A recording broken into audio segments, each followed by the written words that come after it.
이제 대림절 벌써 세 번째 주일이 되어졌습니다. 우리가 신앙생활 하다 보면 가끔 그런 생각이 들 때가 있어요. 내가 신앙생활 한 지 벌써 몇 년인데 이제 좀 나의 상황이 또 나의 형편이 어떤 나의 그런 상태가 좀 더 나아져야 되는 거 아닐까라는 생각을 하게 되죠. 내가 이렇게 오래 기도했는데, 내가 이렇게 열심히 신앙생활을 했는데 왜 이렇게 나아지지 않을까? 왜 달라지지 않을까? 왜 변화가 없을까? 라는 생각이 듭니다. 또 거기에다가 다른 사람들이 나를 칭찬해요. 집사님 정말 열심히 있어요. 권사님 정말 열심히 있어요. 우리 장로님 정말 대단하세요. 이런 칭찬도 들어요. 그래서 밖에서 볼 때에도, 다른 사람이 볼 때에도 정말 내 믿음이 어느 정도 칭찬을 받을 만한, 물론 칭찬은 하나님께 받아야 되지만 다른 사람들로부터도 인정을 받을 만한 그런 믿음을 가지고 살아가고 있구나라는 생각이 드는데, 막상 내 삶을 보면 여전히 힘들고 어려운 문제들이 우리 안에 있음을 보게 되죠. 그러면서 스스로 포기하게 되기 시작합니다. 가지고 있던 꿈을 내려놓기도 하고 가지고 있던 희망을 포기하기도 하죠. 오늘 사가랴와 엘리사벳이라는 부부가 기록이 되어져 있습니다. 이들은 누구였느냐? 6절 보게 되면 이 두 사람이 하나님 앞에 어떤 사람이었습니까? 의인이었다라고 돼 있어요. 하나님 앞에 의인이었고 주의 모든 계명과 규례들에 흠이 없이 행하는 사람이었다라고 되어 있습니다. 정말 본이 되는 부부였죠. 그런데 7절에 이어지는 그들을 향한 또 다른 설명이 나오죠. 잉태를 못함으로 그들에게 자식이 없고, 더 큰 문제는 뭡니까? 두 사람의 나이가 많더라 였어요. 이들은 의로운 사람이었지만 인생에 문제가 있는 사람들이었습니다. 아름다운 믿음의 사람들이었지만 인생에 고난이 있는 사람들이었다라는 거죠. 우리도 그렇지 않습니까? 예배에 빠지지 않고 열심히 신앙생활하죠. 맡겨진 사명의 자리에서 최선을 다해 헌신하고 봉사합니다. 그런데 여전히 문제들이 우리 곁에 있죠. 우리가 간절히 기도하는데 응답되지 않는 그런 기도의 제목들이 우리 안에 있다라는 거예요. 사랑하는 성도 여러분, 여러분들이 아직까지 채워지지 않았고 응답받지 못했던 이런 것들이 여러분들의 믿음이 없어서가 아닐 수도 있다라는 거죠. 성경은 이 부부가 나이가 많았고 자녀가 없는 이 상황을 그들이 죄를 지어서 하나님이 내리신 징계, 또 하나님이 내리신 심판이라고 말씀해 주고 계시지 않다라는 겁니다.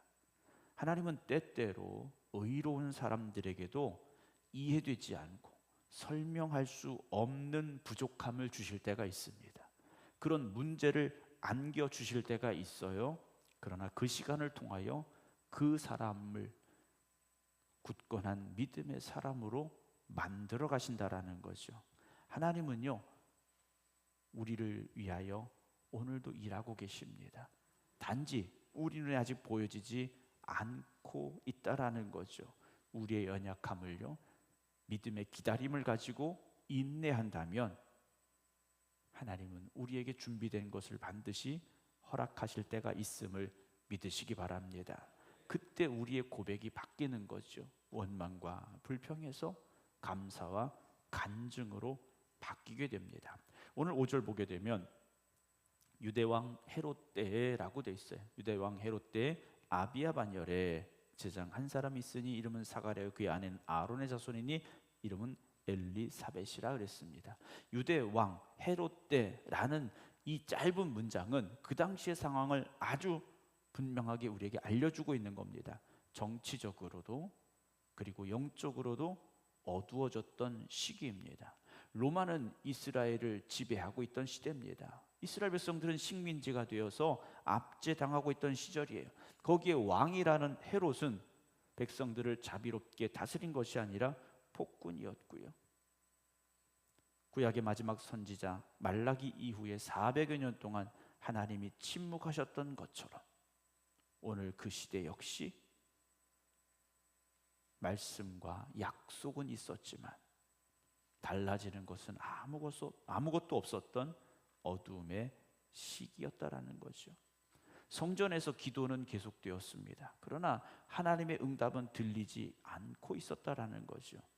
오늘 여러분들의 삶이, 여러분들의 가정이 그렇지 않습니까?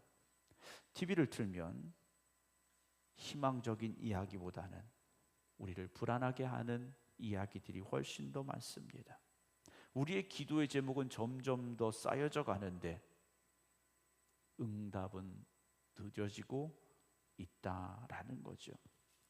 그런 시기에 오늘 누가복음 1장은 바로 이 부부를 우리에게 보여주고 있습니다. 남편은 제사장이었습니다.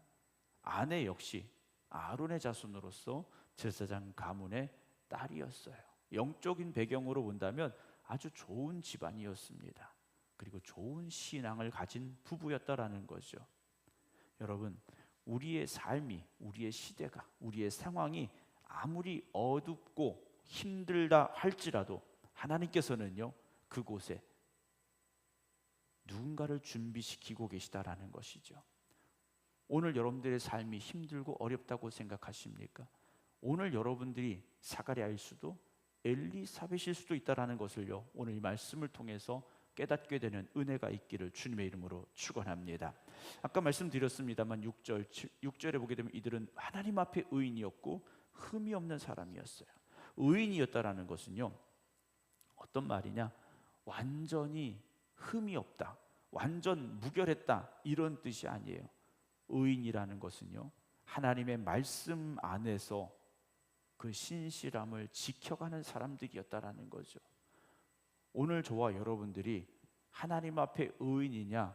우리는 완전하지 못합니다. 그러나 우리가 가는 인생의 방향만큼은 하나님이 이끄시는 길로, 하나님께서 우리를 오라고 하시는 길로 가는 그 방향을 잃지는 말아야 된다라는 거죠. 그래서 이들은요, 신실하게 하루하루를 살아간 겁니다. 그런데 어떻습니까? 자식이 없고 나이가 많았다라고 되어 있지 않습니까? 그 당시에 자녀가 없다라는 것은요, 어찌 보면 하나님의 축복이 없다, 하나님께서 그들을 버리셨다라고도 볼 수 있는 상황이에요. 우리 말로 쉽게 표현하면 믿음은 좋은데 삶이 어려운 겁니다. 믿음은 좋은데 그 상황이 좋지 않은 거예요. 그러나 그것이 죄의 결과였느냐, 하나님 주신 징계였느냐? 그렇지 않다라는 거죠. 아까도 말씀을 드렸습니다만 우리가 신앙생활 열심히 하죠. 예배도 힘써드리고 주어진 자리에서 봉사와 헌신도 하는데 여전히 경제적으로 어려울 수 있습니다. 여전히 가정의 문제가 해결되지 않을 수 있어요. 우리의 건강의 그 연약함이 나아지지 않을 수 있다라는 거죠. 그때 여러분, 그렇게 생각하지 마십시오. 내가 뭘 잘못했을까? 내 믿음이 부족해서일까? 하나님이 나를 사랑하지 않으시는가? 여러분, 그렇게 생각하지 마시기 바랍니다. 오늘 사가랴와 엘리사벳을 보면 하나님 앞에 의인이었습니다. 흠이 없었어요. 그러나 자식이 없었다라고 되어 있지 않습니까? 의로운 사람에게도 고난이 옵니다. 믿음의 사람에게도 아픈 현실이 존재할 수 있다라는 거죠. 사랑하는 성도 여러분, 혹시 지금 여러분들이 겪고 있는 어려움이 있다면, 응답되지 않는 기도의 제목이 있다면 그것이 여러분들의 믿음이 부족해서만은 아닐 수 있다라는 거죠. 때로는 하나님께서 하나님의 자녀들에게 삶의 이 연약함을 던져주셔서 그 시간을 통하여서 우리가 더 정결한 믿음으로, 더 단단한 믿음으로, 그리고 하나님 앞에 온전한 순종의 사람으로 서기를 기대하고 우리를 만들어 가시는 시간임을 바라볼 수 있으시기 바랍니다. 하나님은 늦으신 게 아니라 지금도 우리를 위하여 준비해주고 계시다라는 거죠. 8절 봅니다. 마침 사가랴가 그 반열의 차례대로 하나님 앞에서 제사장의 직무를 행하게 됩니다. 9절에서는요 제사장의 전례를 따라 제비를 뽑아 주의 성전에 들어갔어요. 그러니까 순서가 정해져 있는 게 아닙니다. 제비를 뽑아서 하나님의 성전에 들어갈 사람들을 선발한 거예요. 제사장들이 모여 있는데 그 중에 한 명을 제비 뽑아서 들여보내게 되는데 마침 그날 누가 된 겁니까? 사가랴가 된 거예요. 이 제비에 뽑히지 못하면 아무리 나이가 많아도 아무리 열심히 있어도요 하나님 앞에 나아갈 수 있는 그 영광의 자리에 서지 못하는 사람이 될 수도 있다라는 거죠. 우리는 생각이 제비를 뽑았다 그러면 우연히라고 말할 수 있어요. 세상 말로 말하면 운이 좋아서라고도 말할 수 있습니다. 그러나 이건 전적인 하나님의 개입입니다. 하나님께서 누구를 오늘 택하신 겁니까? 사가랴를 택하신 거예요. 하나님 앞에 설 사람으로 하나님께서 사가랴를 지금 콕 집으신 거예요. 여러분, 그 자리에 사가랴가 나아가게 됩니다. 주의 성전에 들어가 분향을 했어요. 사람들 눈에는 제비를 뽑아서 사가랴가 들어간 것처럼 보일지라도 하나님 편에서 보면 오늘 내가 사가랴를 만나시겠다고 그를 택하셨다라는 거죠. 그곳에서 사가랴는 하나님 앞에 분향합니다. 그리고 그곳에서 기도하는 자가 됩니다. 성전 밖에서는 모든 백성이 10절에 그 분향하는 시간에 밖에서 기도하고 있었다라고 되어 있어요.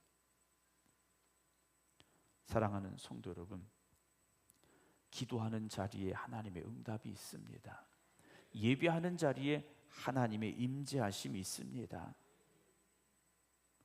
우리가 신앙생활하면서 우리가 기대하는 대로 되어지지 않으면 많은 사람들이 마음속에 그런 생각을 가지게 돼요.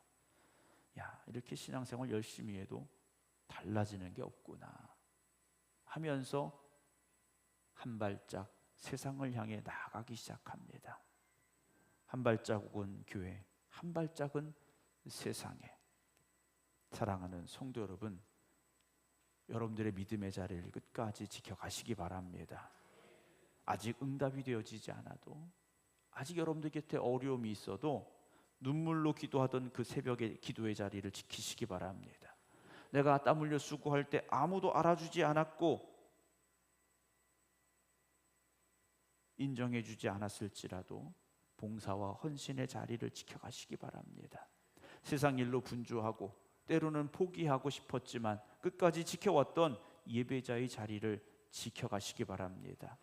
사가랴 역시 나이가 들어갔고 자녀도 없고 주변의 사람들이 그를 향하여 수군수군했을지라도 그는 끝까지 그에게 주어진 사명의 자리를 지켜냈고 그날 하나님께서 그를 부르셨고 그를 만나주시게 됩니다. 11절입니다.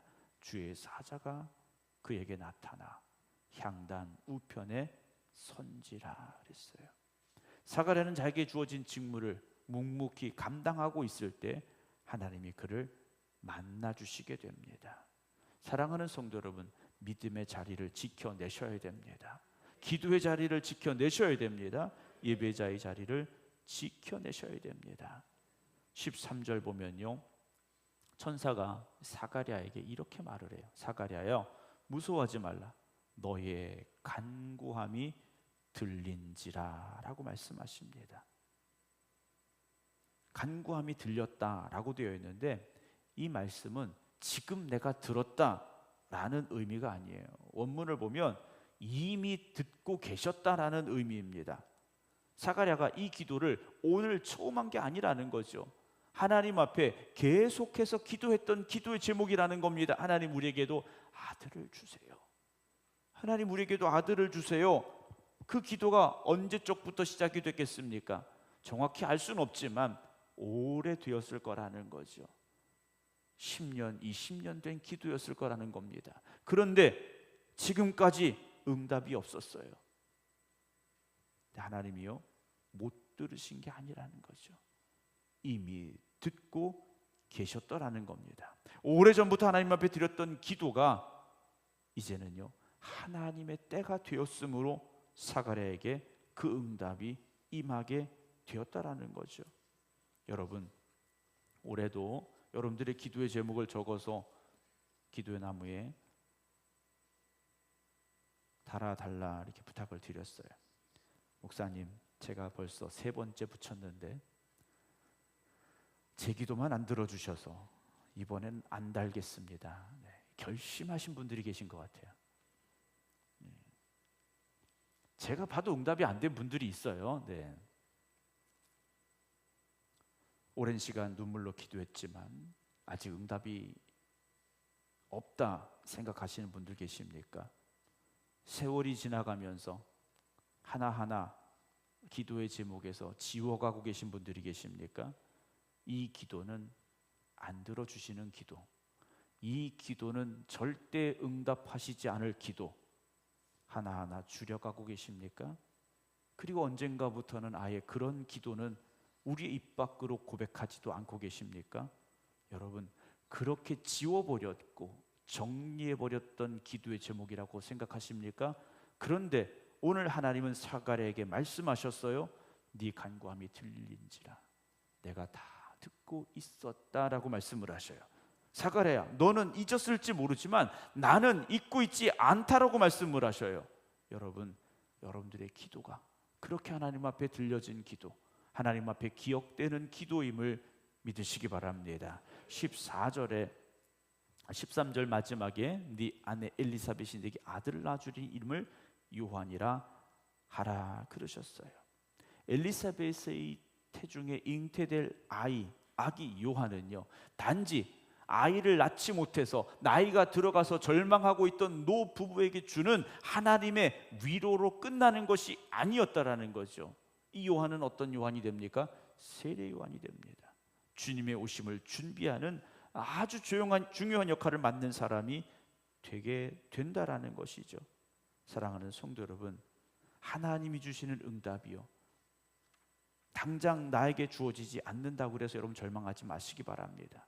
하나님의 응답은요, 단지 우리의 필요를 채워주시는 것에서 끝나는 것이 아니라 하나님의 큰 계획 속에서 응답되어지고 이루어지는 하나님의 역사하심임을 믿으시기 바랍니다. 우리의 기도는요, 좀 편협할 때가 있어요. 나에게, 우리 가족에게. 그러나 하나님은요, 그것을 뛰어넘는 응답을 준비하고 계실 때가 있다는 것을 여러분 기억하시기 바랍니다. 그렇다면 여러분들의 기도는요, 여러분들의 가정만을 위한 기도가 아니라는 겁니다. 교회를 위한 기도가 되어질 것이고 이 나라와 이 민족을 위한 기도가 되어짐을 믿으시기 바랍니다. 그래서 하나님은요, 조금 더 기다리게 하실 수도 있어요. 하나님이 늦게 우리에게 주시는 것이 아니라 준비하고 계시다라는 것이죠. 그 기다림 속에서 우리의 믿음은 더욱더 정결해질 것이고요, 우리의 소원은 더욱더 간절한 소망이 될 것이고, 내가 원하는 것보다 하나님이 이루어 가고자 하시는 것을 바라보는 믿음의 눈이 열릴 줄로 믿으시기를 주님의 이름으로 축원합니다. 주님의 기도처럼 나의 원대로가 아니라 아버지의 원대로, 내가 바라는 것이 아니라 하나님이 뜻하시는 것을 이루어 가시기를 기도하시기 바랍니다. 18절 보게 되면요, 사가랴가 천사에게 말해요. 내가 이것을 어떻게 알리오 그럽니다. 우리 같으면 하나님께서 아들 주시겠다 그러면 아멘 할렐루야 하나님 감사합니다 이래야 되는데, 사가랴가요, 내가 이걸 어떻게 알겠습니까? 왜냐하면 이유가 있어요. 내가 늙고 아내도 나이가 많습니다. 사명의 자리에서 충성 다하던 사가랴였지만 그 믿음의 사람도 흔들리고 있다라는 거죠.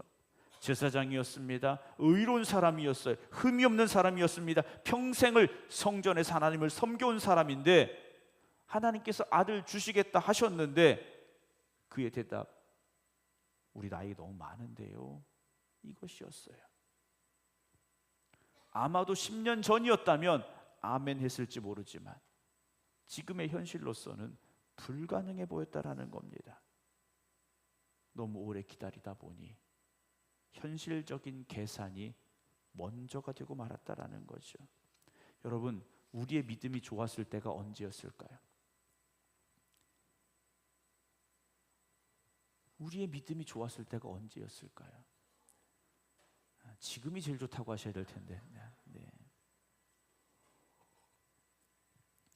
처음 우리가 신앙생활할 때, 그때는요 하나님이 정말 전능하신 분이라는 고백이 있었어요. 그런데 그 1년, 5년, 10년 지나다 보니 하나님도 안 되는 게 있는가 보다라고 스스로 우리가 생각하기 시작하더라는 거예요. 왜 그럴까요? 기도의 응답이 되지 않을 때, 인생에서 실패하고 좌절할 때, 우리는요 하나님의 약속을 믿는 것이 아니라 오히려 현실을 먼저 생각하기 시작하더라는 거예요.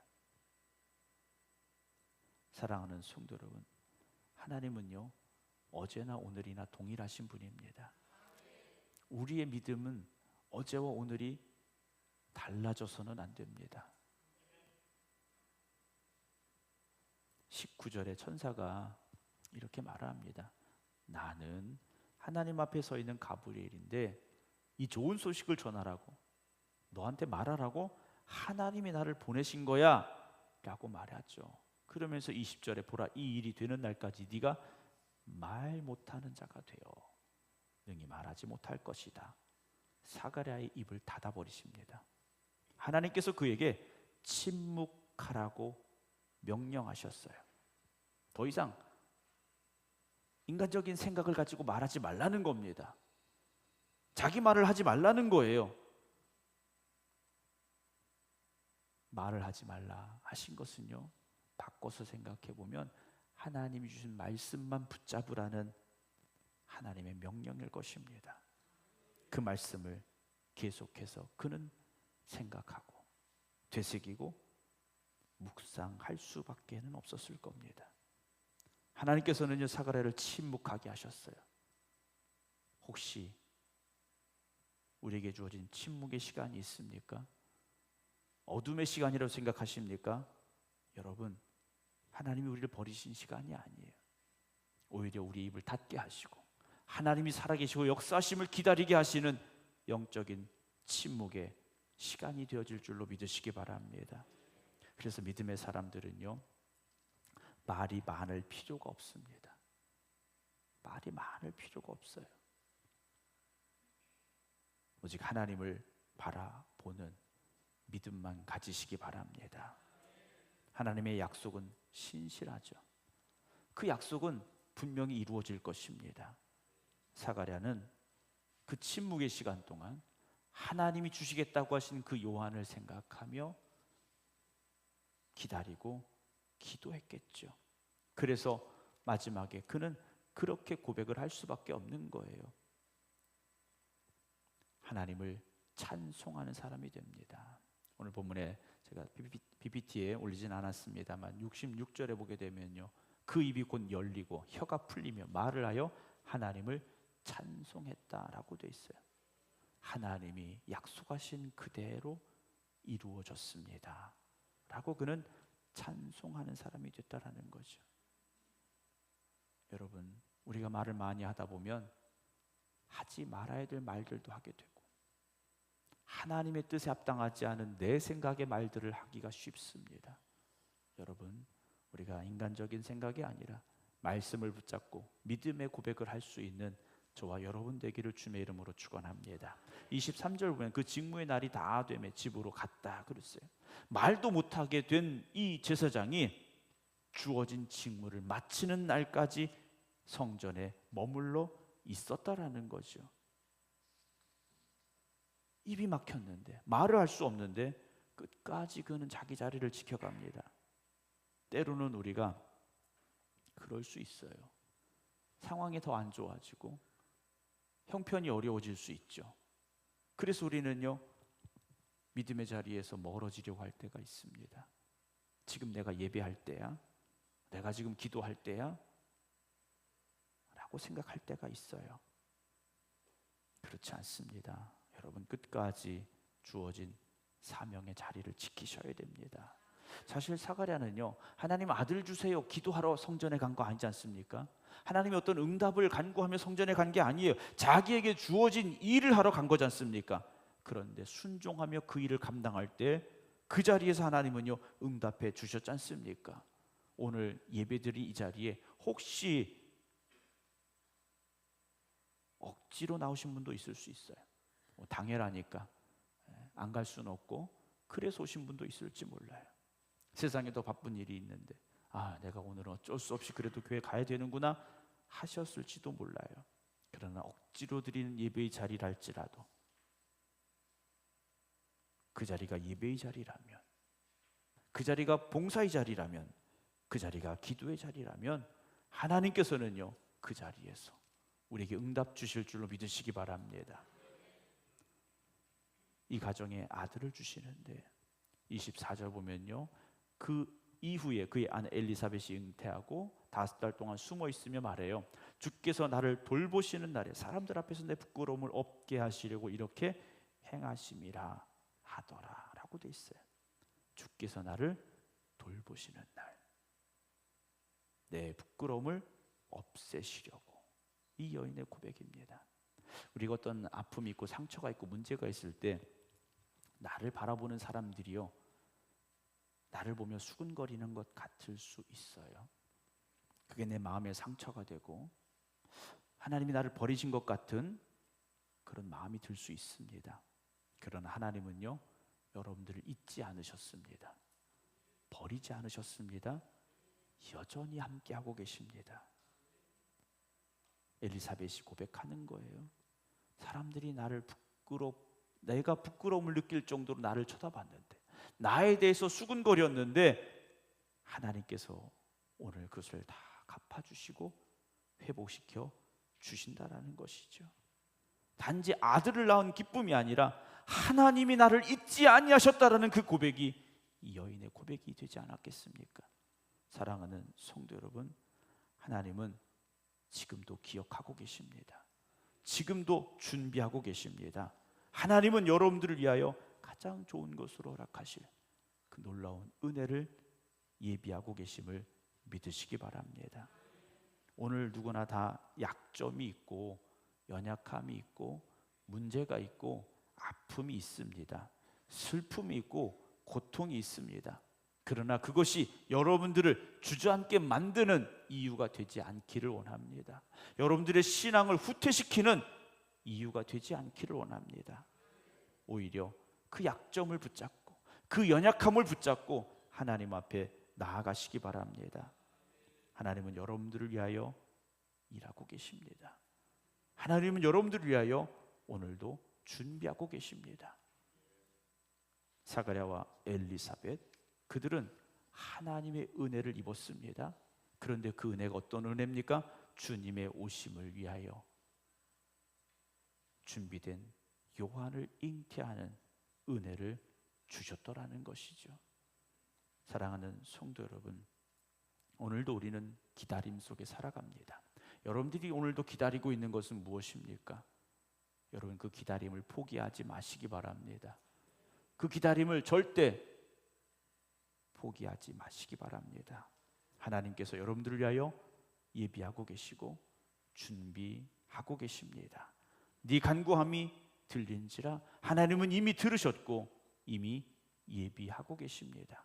이 기다림의 시간에 여러분들의 믿음이 더욱더 굳건해지시기 바랍니다. 여러분들의 믿음이 더욱더 아름다워지시기 바랍니다. 그래서 우리에게 주어지는 그 침묵의 시간이라 할지라도, 어둠의 시간이라 할지라도 낙심하지 마시고 의심하지 마시고 끝까지 하나님이 살아계심을 믿으시기 바랍니다.